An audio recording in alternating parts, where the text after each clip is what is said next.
Hello, Neil Fagan here, and I'd like to record a quick video on how learning is going to work during shutdown.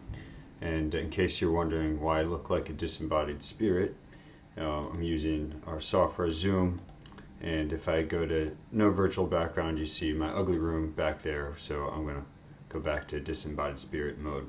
Before getting into this, let me just extend my hope that you're doing okay, that the boys aren't going too stir crazy, and that you're getting some good out of this, maybe some good home projects. So before getting into the schedule, let me take you through the thinking behind it. And that starts with a few basic principles. And the first is that the pedagogy has to change. If we kept the boys in their full periods every day, they go stir crazy. They'd be in front of a screen from 8:30 in the morning to 3 in the afternoon, after which their brain would be shot. So we have to change how we educate. That said, our core product, our core education is not going to change. We are still going to aim for a very high level of learning, and we think that's perfectly possible because the students have more time now than they have in the past. So we will have instruction in the morning, and then we're going to expect the students to do independent work on their own in the afternoon. Another one is that this is an opportunity. This is primarily an opportunity for you at home to spend more time with your children.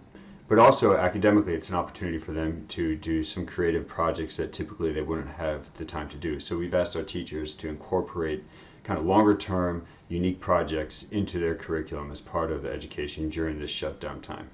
And then the last principle is that we do want to keep it personal. That's core to who we are at Northridge, that relationship between your son and his teacher and between your son and his friends. So we're going to work very hard at that. Primarily for the teachers, that means advisors reaching out to your sons and continuing that advising relationship, which we plan fully to do starting the week after spring break. So now let's go to the basic pedagogical approach. It's different by subject area. Those first three, math, science, and language, are going to use the flipped classroom approach. We think that works well. What does that mean? It means that the students learn the basic subject matter on their own. We're going to use Khan Academy or CK12 or similar resources and actually create classes within those. So we're not just going to tell them, hey, go to Khan Academy. We're actually going to create classrooms inside those tools that the students are going to have to join. The teacher are going to give them a join link. And then the students are going to have to make progress on their own. And then we still will meet with your sons in class time during those three subjects. But there's not going to be too much class time. Class time is going to be primarily a chance to get everybody together once or twice a week for explaining basic course direction and then also scheduled time for tests. Most of the instruction with the teacher is actually going to be office hours, so that if a student's struggling in a particular area, they just dial in with the teacher during his office hours and the teacher will help him wherever he's stuck. And that's the concept of a flipped classroom, is that the students learn the basics on their own. And then when they're going through the problem sets and the practice, if they get stuck, then they leverage a teacher. But in the humanities, we think we need more class time. There's only so much that a student can learn on their own, and we don't want them watching tons of YouTube videos. And so we've prioritized class time for the humanities and on those three subjects. And then the last, elective period in gym, we're not doing right now. I think in gym it's obvious. With elective period, we thought about it, but there's just enough change that the more we can focus on those core classes above, we thought that would be the right decision. And then hopefully once we're back and physically, we can pick up the electives.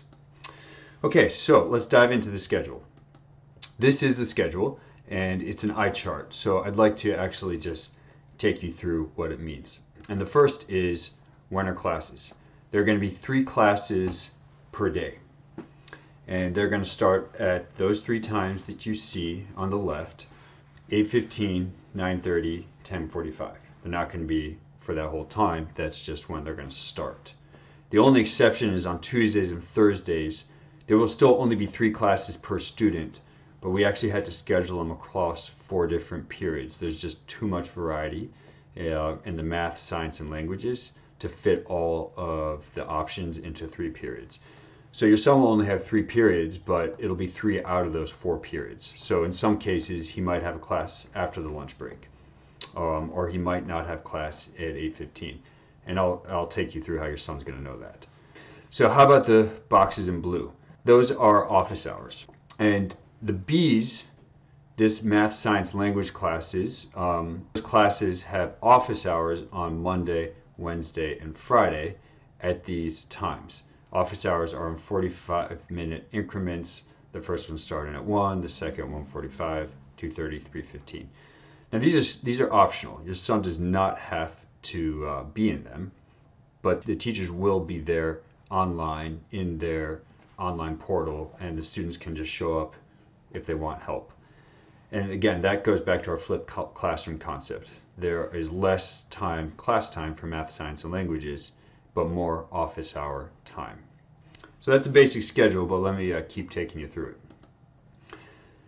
When you see A1, A1, A1, all 3 mornings, that means it's the same class. So it could be English, it could be religion, it could be literature, it depends on your son's schedule, but he has that class 3 times a week. And then the same for sciences. B1 and B1 here is the same class. So these are blocks. A1, which repeats 3 times a week, and then B1 for math, science, and languages, which repeats twice a week. Again, I mentioned that your son will only have 3 out of these 4 classes. He'll have a free period somewhere on the B days. How about the class duration? In the high school, they'll go about 60 minutes, so from 8:15 to 9:15, and then they'll have a 15-minute break. 60 minutes is too long for a middle schooler, so we've asked teachers to keep him to 45 minutes, giving your sons a 30-minute break between classes. So in the middle school, it would go from 8:15 to 9, then you'd have a half-hour break, and then back at 9:30 to 10:15, and then another 30-minute break, and then in the middle school, 10:45 to 11:30. Another important thing is that time tests are only going to be occurring during these class times.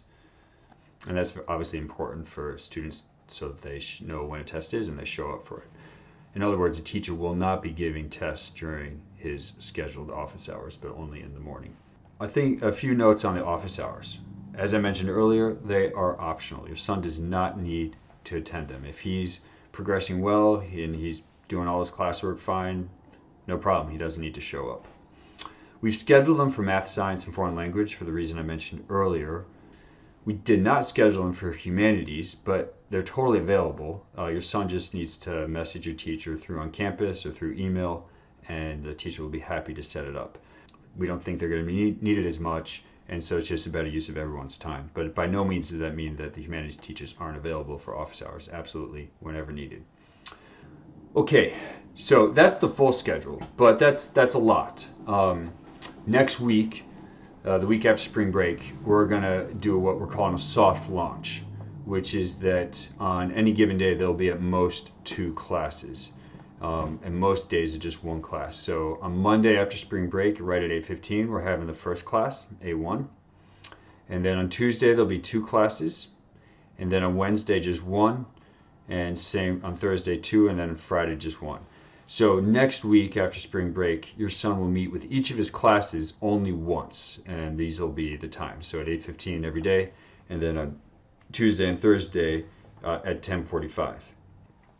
Office hours next week are going to be fully scheduled. The teachers will be online at all of these times. So it's just the classes that we're not going to do full launch next week. And the reason for that's twofold. First, your sons need to ease into this and figure out how this is going to work.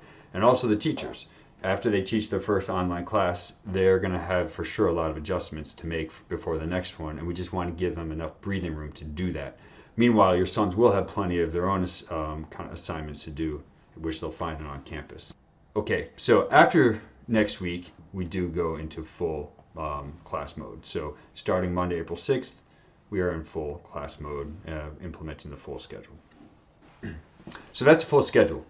A few provisos. First is that this is all very new, and I'd almost consider this like a startup phase for an entrepreneurial company, meaning we'll learn and adjust. We've got a good plan, we've put a lot of thought into it, we think it's the right one, but it's possible that we will discover, say, something just isn't working and we need to change it. So I think we should all be ready to adjust it if it's not working, if we can improve it. Attendance. How do you take attendance? It'll actually be the very same as it's always been. Our teachers are going to take attendance for each class. If your son is sick, follow the normal procedure. Just call the front office or email Nancy, and the contact info is just on our website. If you go to the main page and then click on COVID-19. If your son misses a class, he should then also reach out to his teacher to figure out how to make it up. And there's going to be make-up work. We want your sons to be incentivized to actually come to class, so that if they miss class, they have to do make-up work, and it'll be better for them if they just come to class. Okay, let's say it's 8:15 in the morning. Your son's ready to join class. What's he going to do? Well, I'll show you how he gets into it, but the software we're going to use that he's going to join with is called Zoom. You're probably familiar with it, but if you go to zoom.us, you can find out more. For your son, it's free. He just has to click a link. We've paid for accounts for all our teachers, so your son is just going to click a link that we'll provide, and he'll be brought into a Zoom meeting. I'm going to show you what the Zoom meeting looks like. Now, this is a teacher view, but it's almost identical for a student. So I click that start button, and this is the classroom. If the teacher wants to present, he's going to press start video, and you'll see me. Hey guys, I can share my screen if I have a PowerPoint. So now let me select that, and I'm going to share it, and I'll present it, and then your sons will see the full PowerPoint. Now press stop share, and I'm brought back into the meeting controls. I'll be able to manage the students by, I'll see all their names here. They can click icons, so they'll be able to raise their hands here. They'll be able to chat if I start a group chat, and importantly, I can set them to chat only with me, the host, and if they have questions, they can chat. If you notice, I'm recording it, and when I finish, I'll stop recording, and that'll automatically be saved as a lecture. A few other things, I can actually put them into breakout rooms so they can have a group discussion. I can create a poll. This software is very good, so we think it'll be good for remote classes. Okay, so that's Zoom. How's your son actually going to get into his class? He's going to go to On Campus. He's going to log into On Campus, and I'm impersonating a student here. When your son logs in, he's going to see this. And then all he needs to do is, under My Day, go to Schedule, or over here he can click Schedule. Both will bring him to his schedule, and he'll see his classes: 8:15 Sacred Scripture, 9:30 American Studies, 10:45 British Lit. So how does he actually get into that class? He clicks on the class. That's going to bring him here, and right at the top you're going to see Zoom link. Click here. So that's all he needs to do. He's going to log in. He's going to see his home screen. He's going to click schedule. He's going to go to whatever class he has. He's going to click on it, and right there he's going to see the link. He clicks on this link, and he's going to be brought right into the meeting. It's that simple. Okay, now on Monday he's not going to know all that, but we've actually made it a little easier. If you just go to northridgeprep.org and you go to the home page, or excuse me, under the home page, you're going to see COVID-19. Click that, and we'll send you a link on this. And then it's loading. For students, they click here to go to the first class, and we've actually just put all those links right beneath. So scroll down, and if you're in middle school, 6th grade, you click here. 7th grade, you click here. It's that easy. You click the link, and you're good to go. So he's going to click the link, and it'll be right into this teacher classroom. And that's about it. Hopefully it's pretty straightforward. He might need your help the first day, but after that, hopefully we can just do it on our own. And I'd just like to wrap with that. I know how much you guys have on your plate, and we are trying very hard to do as much of this directly with your sons without involving you as we can. I'm sure to some extent your sons are going to need your help, but hopefully not much. So thanks for watching this, and we look forward to having your class on Monday. And again, hang in there. We're going to all get through this, and I'm sure some good is coming from this for your sons as well as for you. So hopefully you're enjoying some of this. We'll see you soon.